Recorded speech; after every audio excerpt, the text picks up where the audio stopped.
अस्सलामु अलैकुम दोस्तों, आज हम बात करने वाले हैं एक ऐसे मौजू की जो साइंस और कुरान दोनों को जोड़ता है।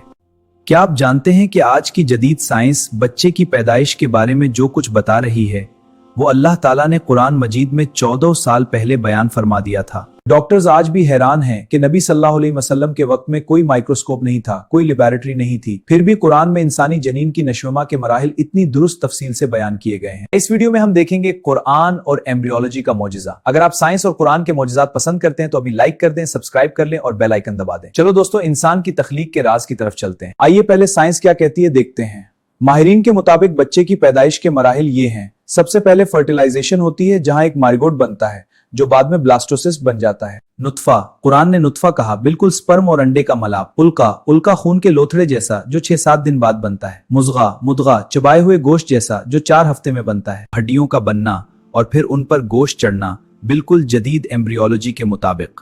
आखिरी शक्ल देना, चेहरा, आज़वा वगैरह जो 8-9 हफ्ते में होता है। डॉक्टर कीथ मोर, ये बयान इतना दुरुस्त है कि ये इंसानी इल्म से बाहर लगता है। ये सिर्फ अल्लाह का मौजिजा हो सकता है। दोस्तों, कुरान न सिर्फ एक किताब है बल्कि अल्लाह की निशानियों से भरी हुई है। 1400 साल में जब लोग ये भी नहीं जानते थे कि बच्चा कैसे बनता है, तब कुरान ने इसकी तफसील बयान कर दी। ये अल्लाह की कुदरत और कुरान के मौजिजा का सबूत है। तो दोस्तों, ये था कुरान और एम्ब्रियोलॉजी, बच्चे की पैदाइश का साइंसी राज। अगर वीडियो पसंद आई थी तो लाइक जरूर करें, चैनल को सब्सक्राइब करें, जिन बेल आइकॉन भी दबाएं।